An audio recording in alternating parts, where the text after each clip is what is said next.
veces quizás funciona. Pero no importa. Que las cosas fallen no hay problema. El problema sería no tener solución. Por favor, abran su Biblia en Lucas. Y vamos a pensar un poco en lo que habíamos hablado con el pastor Álvaro para poder ser conscientes totalmente de la responsabilidad que tenemos los hijos de Dios ante las personas que se pierden. Porque normalmente oramos por la salvación, por la sanidad de personas, pero Jesús vino a buscar y salvar lo que se había perdido. No vino a sanar, vino a salvar. Definitivamente tiene poder para sanar.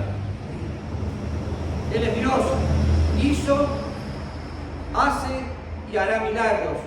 Pero ¿de qué le sirve a una persona poder estar sano en su cuerpo y con su destino eterno sin Cristo? Absolutamente de nada. Entonces, todo este tiempo hemos buscado la manera de poder compartir lo que la Biblia dice en cuanto a lo que va a pasar con aquellas personas que no tienen su fe puesta en Cristo. Por eso estamos buscando la Biblia, hemos estudiado sobre Jonás, la voluntad de Dios, diferentes cosas, pero hay cosas que yo dije que eran reales. ¿Cuál es real? Y definitivamente la Biblia es categórica en eso. El cielo es real. El infierno es real. La palabra de Dios es eterna. El alma de las personas es eterna. La palabra de Dios es eterna. Nada puede escaparse del plan de Dios. Su palabra permanecerá para siempre. Pero también Dios puso eternidad en el corazón de los hombres y mujeres. Eso significa que el que tiene al Hijo tiene la vida, pero el que no tiene al Hijo no tiene la vida. Así que cada persona que está a nuestro alrededor, que nosotros le decimos amigo, le decimos compañero, le damos un abrazo, si no tiene a Cristo, ¿qué pasó con él? Un día, cuando parta, no podrá ir a la presencia de Dios. Y entonces estará separado de Dios por la eternidad. Como dice el apóstol Pablo en Tesalonicenses, en llama de fuego, excluidos de la presencia de Dios. Por eso es nuestra responsabilidad y nuestro privilegio compartir el Evangelio. Ahora, yo dije que ahora sobre en Lucas podríamos leer cualquier parte del Evangelio y veríamos un poco lo que la gente está, entre comillas, festejando. Y siempre digo lo mismo, están de fiesta, pero no invitaron al dueño de la fiesta. La gente habla de Jesús, dice Feliz Navidad, algunos tienen a Santa Claus, otros a Colocho, otros a Papá Noel, pero se olvidan que lo que tenemos que recordar es que Jesús nació.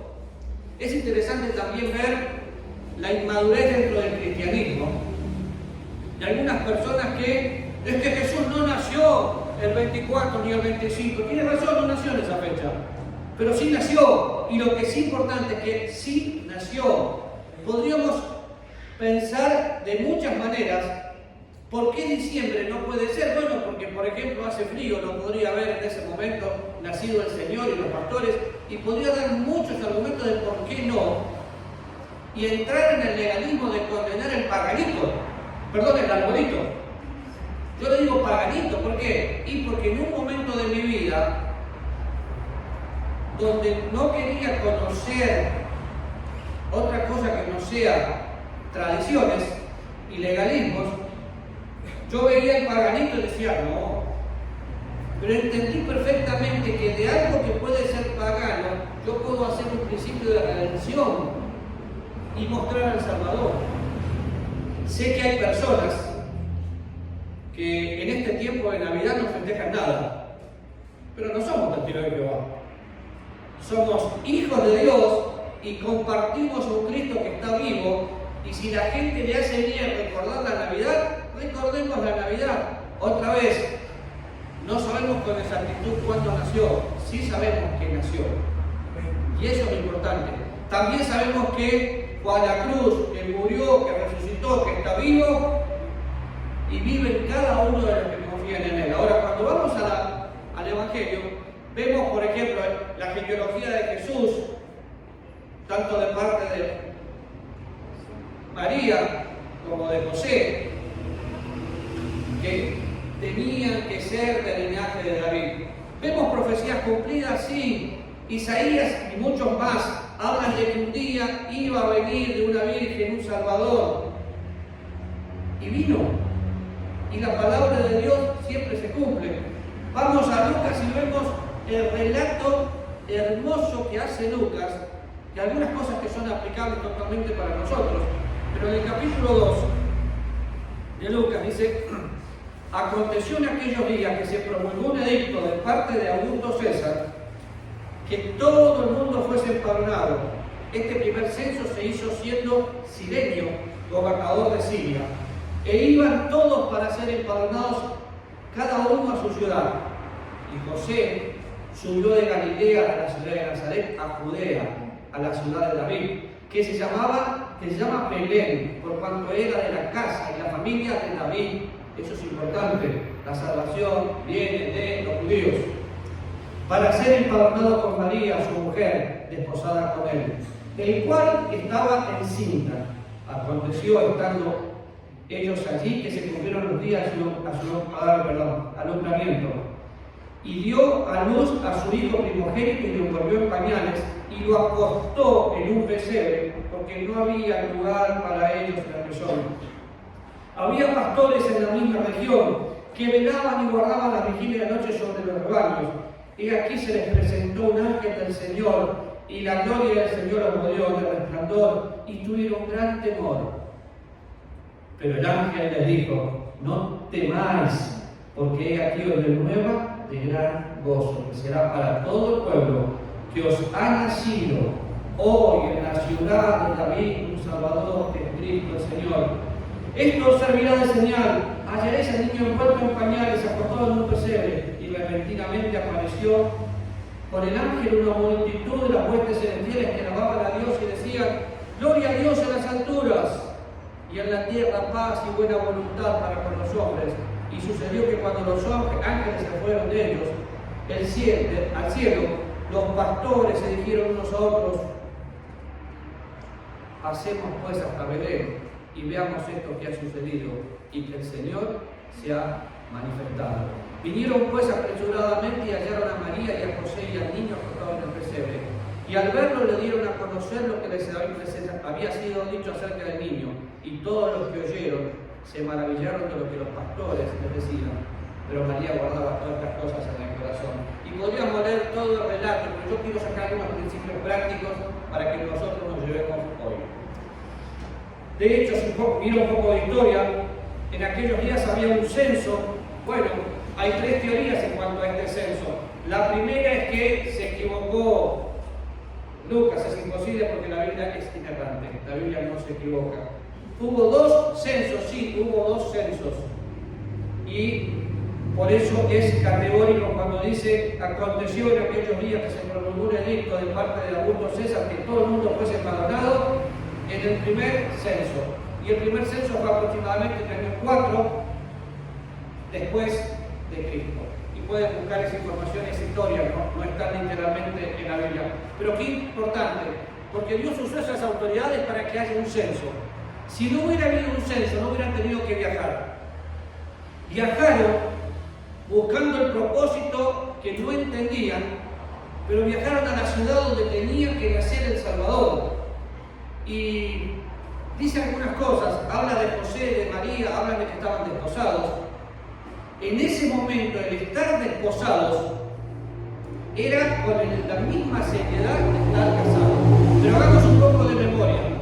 Cuando María la Virgen se encuentra con la situación de que había quedado embarazada del Espíritu Santo, ella estaba desposada con José, o sea, tenían el compromiso de que iban a casarse, de que un día iban a llegar a formar un hogar, pero todavía no habían estado juntos, no habían tenido relaciones sexuales. Entonces, ¿cómo quedó embarazada? Qué interesante la vida de José, un hombre íntegro. ¿Qué haría usted si de golpe se le aparece un ángel y le dice: María, póngale el nombre que quiera, esta estás embarazada. Pero ¿cómo si no conozco varón? María es increíble. ¿Y José? José, la que va a ser tu esposa está embarazada. La dejo, no me caso. En ese momento, por la ley que se manejaba, tendría que haberla matado. Sin embargo, José tuvo una actitud de piedad y creyó y tuvo paz en su corazón porque entendía que era la voluntad de Dios. Así que vemos en José y en María personas santas, personas que confiaron en Dios, que buscaron hacer la voluntad de Dios. Ahora acá comienza el viaje porque el niño tenía que nacer y estaban pensando en el versículo 7, dice, y dio a luz a su hijo primogénito y lo envolvió en pañales, y una frase, no había lugar para ellos en el mesón. Cuando buscamos un poco la historia, si ahí hubiéramos hecho un pesebre o un pasito, siempre ponen a Jesús y la vaquita y después pasándole la lengua más o menos al revés. No fue así. No era una casa de paja y no había un lugar como una cuna. Seguramente donde acostaron a Jesús era el bebedero donde los animales podrían estar, y la casa donde Jesús nació, como no había lugar para él en un hotel, en una posada de la época, tuvo que nacer en una casa donde se ponían los viajantes, los beduinos, los pastores, en ese momento para ampararse de la noche, ampararse de las piedras, ampararse del frío. Pero qué interesante, porque hay cosas que Dios hace que parece que no tuvieran sentido, pero nace en un lugar donde había pastores. Para el pueblo de Israel, los pastores ¿cómo eran? Pastores de ovejas. Desechados, bien Martita. No podían tener relación porque no era un animal que ellos querían. Acuérdense de la historia cuando se presenta José y la familia de José, que no querían que eran pastores. Sin embargo, el Señor vino a buscar y salvar lo que estaba perdido, y no hace acepción de personas. Entonces fue a nacer un lugar, aún siendo judío de la familia de David, donde, qué raro, hay pastores. Y los pastores van después y le adoran. Es que el amor de Dios es tan personal. Dios le ama a todos, sí, pero me ama a mí de una manera pasional. Es a mí. Ahora, no había lugar para él en el mesón. Y podríamos sacar muchas conjeturas. Pero definitivamente, imagínense viajando de noche, ya María a punto de tener su bebé. ¿Tiene un lugar para que yo pueda dormir con mi esposa? No, no hay lugar. No, no hay lugar. No, no hay lugar. ¿Queremos sacar una aplicación práctica? ¿Hay lugar para el Señor Jesús en su corazón? Sí, yo ya recibí a Jesús. Yo no le estoy preguntando si usted es salvo. Le estoy preguntando si Cristo habita por la fe en su corazón, o sea, si se mueve con libertad. Porque qué fácil es decir, no hay lugar para él en el mesón, y leerlo y pensar para otro. Pero es para mí. ¿Qué lugar ocupa Dios? Como me han escuchado decir, yo no quiero que Dios ocupe el primer lugar, porque si Él ocupa el primero, yo soy el segundo. Yo quiero que Él ocupe todo, porque estamos completos en Él.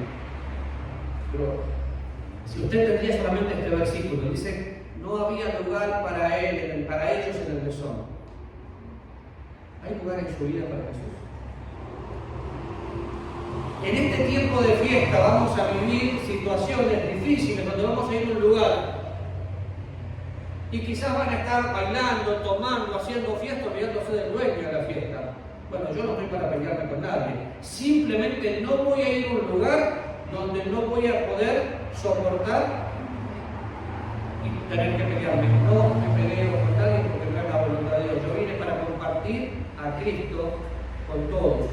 Entonces, es un momento de pensar eso. Ahora, qué interesante, porque vemos, y aquí se presentó un ángel del Señor, la gloria del Señor los rodeó de resplandor y tuvieron miedo. ¿Saben que la palabra temor, no temas, es una de las que más se repite en la Biblia? Y todos nosotros hemos pasado algún momento de miedo. ¿A qué le tiene miedo? 365 miedos tiene Vicky. No, 365 veces se repite la palabra temor. Pero quizás tenga 365 miedos porque hay gente que le tiene miedo a todo. Miren, hemos experimentado el miedo hace un tiempito atrás, cuando a nivel mundial salió una pandemia y la gente no le tenía temor a Dios, le tenía temor a un virus, o sea, le faltaba respeto a Dios. Porque si le tengo más miedo a una enfermedad que al Señor, le estoy faltando el respeto a Dios. Y sé que no me hace popular decir esto, pero ¿cómo vamos a vivir con miedo cuando Él dijo no temas? Ahora, así como hay gente que le tiene miedo al virus, otras personas como yo le tienen miedo a un perro. ¿Cuál es su miedo? 365 veces aparece, pero muchas veces aparece no temas, no temas, no temas. No temas ¿por qué? No temas porque estoy contigo. No temas porque soy tu Dios. No temas porque vivo en tu vida. Yo soy el que soy. Ahora, cuando pensamos en no temas, usted tiene que pensar cuál es su miedo y tomar ese miedo y ponerlo en manos del Señor. ¿Cuál es tu miedo, Andrés? Si te pones así, la gente cree que estás durmiendo. Yo porque te veo despierto, pero la gente mira como que estás durmiendo. No está durmiendo, yo lo veo. Ahora fíjense, no temas porque he aquí hoy nueva de gran gozo, que será para todo el pueblo. ¿Saben qué es esto? La venida del Señor. Esto es el Evangelio, esto es la buena noticia. ¿Y para quién es la buena noticia? Para todo el pueblo. Absolutamente para todo. Ahora Dios no va a usar ángeles para compartir el Evangelio. ¿Lo va a usar usted o me va a usar a mí? No puede usar ángeles porque los ángeles son ministradores de aquellos que alcanzaron la salvación. Nosotros somos los embajadores por los medios de los cuales Dios intercede. Y cuando comparto el Evangelio, ¿qué le tengo que decir a la gente? Bueno, acuérdense, en primer lugar tengo que mantener el tema central. No tengo que discutir de doctrina ni pensar en religión. Tengo que mantener la sencillez. Cuando comparta el Evangelio, olvídese de palabras evangélicas o palabras difíciles o de querer impresionar. Como por ejemplo, todos somos pecadores. La palabra pecado, apartarnos en el griego, y empiezan a hablar de la redención, la reconciliación. No hace falta palabras difíciles. Cuando comparto el Evangelio, le estoy contando lo que sucedió conmigo. ¿Qué sucedió conmigo? Que un día me di cuenta que era pecador. Con mi mente. Me di cuenta que ese pecado me separaba de Dios y me condenaba en el infierno. Me di cuenta que Cristo ocupó mi lugar, su sangre derramó su sangre limpia todo mi pecado, la sangre que derramó en la cruz. Que colocando mi fe en Él, puedo tener vida eterna. Pero eso es acá. Entonces creo, pero necesito creer de todo corazón. Así que todo lo que acabo de decir, baja mi corazón. Dios produce el arrepentimiento por medio del Espíritu Santo. Entonces creo de todo corazón. Y ahí recibo la salvación gratis. La Biblia enseña que la salvación es para todos las personas que vivimos acá. Hombres, mujeres, niños, ancianos, todos necesitan de Cristo. Nadie está exento de decir lo necesito. Pero qué bueno, porque en ese momento, el que nace como un niño, vemos en todo este capítulo que llega a ser un adolescente que se escapa de sus padres porque los negocios de sus padres es necesario estar. Llegó en la cruz, venció la muerte y está vivo. Pero esto que para muchos es historia, para nosotros es salvación. Ahora, para todo el pueblo, la buena noticia. Piensen en algunos versículos, porque de tal manera amó Dios al mundo que dio a su Hijo único, para que todo aquel que en Él cree no se pierda, tenga vida eterna. Si dependiera de usted, y solamente usted estaría con la posibilidad de predicar el Evangelio, ¿cuántas personas se pensaron hoy? Es que no, me da pena, no me avergüenza del Evangelio, porque es poder de Dios. Así que no puede decir, tengo vergüenza. Es que no sé cómo hacerlo. No sabe cómo hacerlo? Somos pecadores, la paga del pecado es muerte, Dios es amor y es justo, Cristo muere por mí y me regala la salvación. Mira qué fácil. 5 dedos para recordarme. No puedo callar la experiencia que tuve con Jesús. Así como leer la Biblia es algo natural, orar es algo natural, confesar es algo natural, compartir mi fe es algo natural.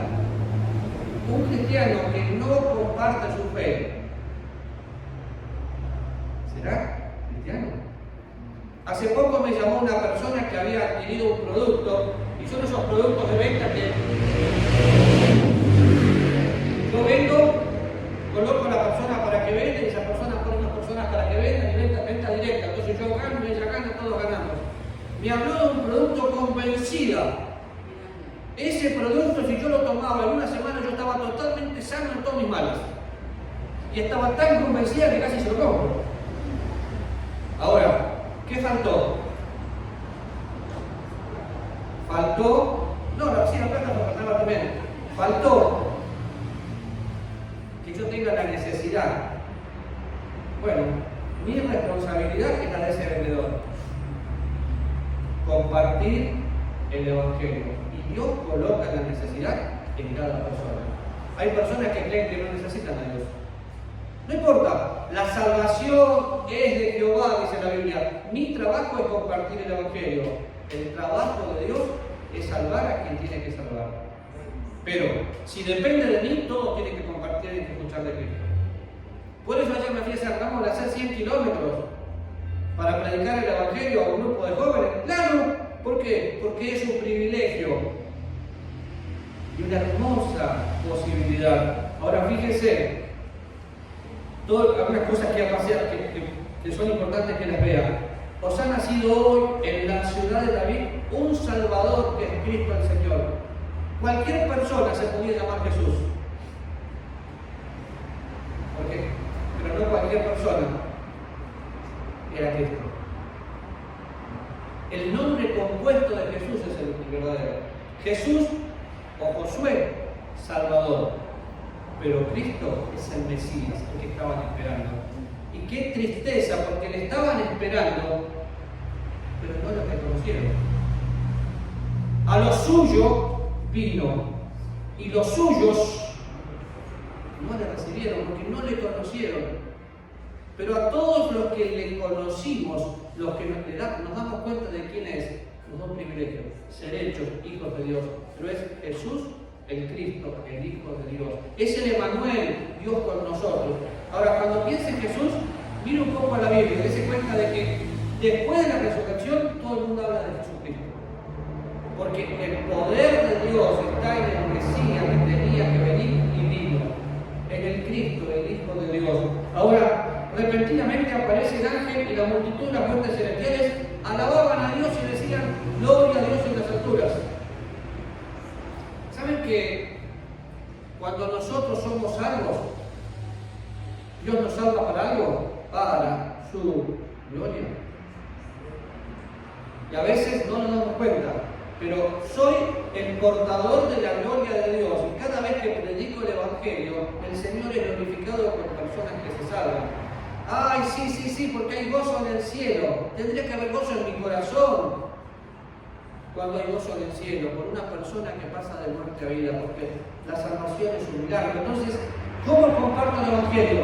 Mantengo el tema central, no me peleo. Si golpean en mi puerta los testigos de Jehová, los mormones, lo que sea que caminan todo el día, no estoy para pelearme con ellos. Mientras un cristiano pelea con una de estas sectas, hay un montón de gente que un día se irá al infierno por no discutir. Simplemente le presento a Cristo, si me escucha bien, si no me escucha no pierdo tiempo. Mantengo el tema central, llego a hablarle a un nivel que pueda entender. Estoy hablando con un niño, o con un anciano, o con un joven, y voy a hablar al nivel de comprensión de esa persona. La gente no necesita doctrina, necesita Cristo. Ahora, ¿qué más tengo que hacer? No solo mantener el tema central, sino mantener la sencillez. Y después, compartir lo que yo experimenté. Nadie puede compartir lo que no tiene. y está compartiendo su fe. Por eso le di el ejemplo del vendedor. Ahora, qué interesante, porque el versículo 15 dice: y sucedió que cuando los ángeles se fueron de ellos al cielo, los pastores se dijeron unos a otros: pasemos pues hasta Belén, veamos lo que ha sucedido, que el Señor nos ha manifestado. El Señor le había manifestado. Y esa palabra manifestar es interesante, porque es el Señor que se estaba manifestando. El Señor usó ángeles para dar la noticia, pero a partir de ahora los pastores dieron la noticia. Y podíamos ver todo lo que sucedió. También vinieron reyes del oriente y la adoraron. Y la adoración no es cantar. La adoración es un todo. La adoración es una forma de vivir. Yo adoro cuando ofrendo, cuando canto, cuando camino, cuando comparto el Evangelio, porque adoro a Dios en la hermosura de la santidad. Eso es adoración. Adoro cuando me preocupo por otra persona y le alabo en todo sentido por la obra que Él hizo en la cruz. Ahora, ¿cómo encuentran al Señor Jesús? Lo encuentran como un bebé, porque nació 100% hombre, con todas las necesidades. Por eso tuvo un papá y una mamá. Aclaremos bien que María es la mujer más santa que podemos encontrar, pero no es siempre virgen. Que la misma María se reconoció pecadora. Has visto la bajeza de tu sierva. ¡Wow! ¿Y es María? Claro, pero esto no es para pensar, bueno, ahora voy a hablar con un católico y le voy a decir, no. Dios salva sin que yo discuta. Fíjense, versículo 45 del capítulo 1. Bienaventurada la que creyó, porque se cumplirá lo que fue dicho de parte del Señor. Entonces María dijo: engrandece mi alma al Señor, y mi espíritu se regocija en Dios. ¿Mi qué? Mi Salvador, porque ha mirado la bajeza de su sierva. Y pues he aquí, desde ahora me dirán bienaventuradas todas las generaciones. ¿Saben? Mucha gente le da mucha vuelta para predicar el Evangelio. María, la mujer más santa, donde el Señor se dignó a venir a vivir en ella para poder nacer, fue el canal donde Dios mostró su amor para con nosotros, en que siendo un pecador, Cristo murió por nosotros. María se reconoce pecadora. Engrandece mi alma al Señor, mi espíritu se regocija en Dios, mi Salvador, porque miraste la bajeza de tu sierva. Mi Salvador, dijo María, sí, porque la salvación es personal. Papá, o mamá, no crea que porque usted es cristiano, sus hijos van a ser cristianos. La salvación es personal. La salvación no se hereda. No se transmite por tradiciones. Así como María dijo, mi Salvador, usted podría decir, mi Salvador. El Salvador es el Señor. El Salvador es el Cristo, es el Hijo de Dios viviente, es Emmanuel. Pero puede ser todo eso y no ser su Salvador. Acuérdense que el amor de Dios es personal. Ese amor de Dios personal tiene una sola meta: llegar a cada día. Por eso pensamos, uy, pero es que yo soy muy bueno, no necesito a Cristo. La Biblia dice que no hay hombre bueno en la tierra que haga el cielo nunca peque. Así como María se reconoció pecadora, todos nosotros nacimos pecadores, y por eso la salvación es un milagro, porque de ser pecadores fuimos trasladados al reino de su amado Hijo. Ya no somos lo que éramos, somos hijos de Dios. Y qué importante es, hay muchas cosas que podríamos encontrar en la Biblia, pero ver toda la historia y entender que esa historia fue totalmente real. Porque ¿qué hizo María ante todo? Guardaba las cosas de su corazón y las meditaba. ¿Qué principio encuentro ahí? Tomar la palabra de Dios, llevarla a mi corazón y esperar en Él. ¿Y qué pasó con Jesús? Bueno, Jesús crecía y se fortalecía y se llenaba de sabiduría, y la gracia de Dios era sobre él. ¿Qué hacía? Creció 100% hombre, 100% Dios. Y ese niño fue un día a la cruz. Me ocupó su lugar y mi lugar. Ahora, no puedo leer todo. Lo que sí les puedo decir que el que conoce al Señor tiene que compartirlo. El que conoce al Señor comparte la salvación con otros. ¿Por qué? Porque si le conozco y no lo comparto, va a haber gente que va a estar condenada. Y yo soy el embajador, que le ruego a la gente en el nombre de Cristo que se reconcilie con Dios. ¿Por qué no ora para que en este tiempo de la gente está sensible, una persona conozca al Salvador? Pero es que yo no sé, acuérdense, no tiene que saber, es que me da vergüenza, sea un sinvergüenza, porque no se avergüenza del Evangelio, porque es poder de Dios. Una persona, uno más para Cristo, uno más para Cristo. ¿Vamos a orar? ¿Por qué no ora en su corazón y le pide a Dios por una persona? Un amigo, un familiar, cualquier persona que no tiene a Cristo, el que no tiene a Cristo, no tiene vida. Necesitamos compartir lo que hemos vivido, que la gente conozca al Salvador. Señor, quiero agradecerte por el milagro que has hecho. Gracias por venir al mundo. Gracias porque cuando estábamos muertos en nuestros pecados, nos diste vida juntamente con Cristo. Y Señor, es mi oración que me des la oportunidad de ver más personas llegar a Jesús. Es mi oración que cada uno de los que estamos aquí podamos compartir nuestra fe, que tengamos el compromiso de poder comunicar esa verdad. Gracias por haberte conocido. En el nombre de